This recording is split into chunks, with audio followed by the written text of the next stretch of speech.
যখনই অভাবে পড়ে যাবেন আল্লাহ সুবহানাহু ওয়া তাআলার এই দুইটি নাম 33 বার পাঠ করবেন, আপনাকে আল্লাহ তাআলা সম্পদ এমন ভাবে দেওয়া শুরু করবেন যে আপনি কল্পনাও করতে পারবেন না। সম্পদ শুধু আসতেই থাকবে আপনার কল্পনার বাহিরে। সুবহানাল্লাহি ওয়া বিহামদিহি। মহান রব বারবার আমাদেরকে ডেকে বলেছেন, বান্দা আমার কিছু নাম ও গুণবাচক, আমার কিছু বৈশিষ্ট্য রয়েছে যা দ্বারা তোমরা ডাকবে। আপনি যদি এই দুইটি নাম 33 বার পাঠ করতে পারেন, এমন ভাবে সম্পদ আপনার আসা শুরু হবে যে এগুলো গণনা করেও আপনি শেষ করতে পারবেন না। সুবহানাল্লাহ। গায়বী খাজানা থেকে আপনাকে রিজিক দিয়ে ভরপুর করে দিবেন। যারা দীর্ঘদিন ধরে ঋণগ্রস্ত আছেন, বিভিন্ন অভাবগ্রস্ত আছেন, খারাপ অবস্থায় আছেন, আপনার এই আমলটা করেন, আল্লাহ তাআলা আপনার সব দোয়া কবুল করে নেবেন। প্রিয় বন্ধুগণ আমার, রব্বুল আলামিন সূরাতুল আল-আরাফে বলেন, ওয়ালিল্লাহিল আসমাউল হুসনা ফাদউহু বিহা ওয়াদারুল্লাযীনা ইউলহিদু ফি আসমাইহি সায়ুজজাউনা মা কানু ইয়ামালুন। আল্লাহ রাব্বুল আলামিন বলেন, দুনিয়ার মানুষেরা শুনো, তোমার রব্বের এমন সুন্দর সুন্দর নাম রয়েছে, ফাদউহু বিহা, তোমরা সেই নাম ধরেই তোমার রবকে ডাকো। ওয়াদারুল্লাযীনা ইউলহিদু ফি আসমাইহি, তাদেরকে বর্জন করো যারা তোমার রবের নামকে বিকৃত করে থাকে, তাদেরকে তোমরা বর্জন করে দাও যারা বিকৃত করে আল্লাহ রাব্বুল আলামিন তাদের সম্পর্কে ভালোই খবর রাখেন।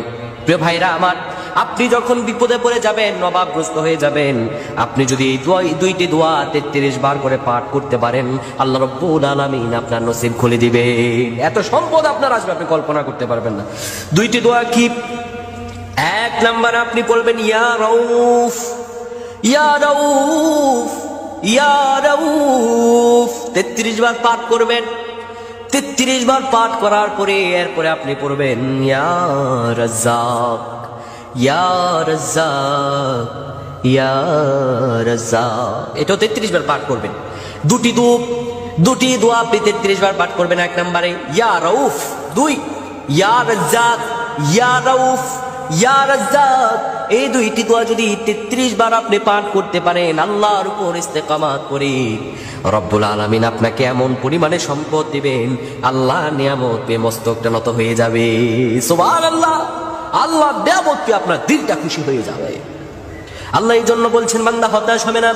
ওয়ালা সাউফা ইউতিকা রাব্বুকা ফাতারদা, আর রব তোমাকে শীঘ্রই এত নিয়ামত দিবেন, এত নিয়ামত দিবেন, ফাতারদা, তুমি খুশি হয়ে যাবে, মস্তক নত হয়ে যাবে আপনার। এই জন্য ধৈর্য, আল্লাহ রব্বুল আলামিনের কাছে চাইতে হলে আপনার ধৈর্য ধারণ করে চাওয়া লাগবে। রব্বুল আলামিন আপনাকে সেভাবে রহম দিয়ে ভরপুর করে দিবেন। আল্লাহ তাআলার কাছে আপনার সেইভাবে চাইতে হবে।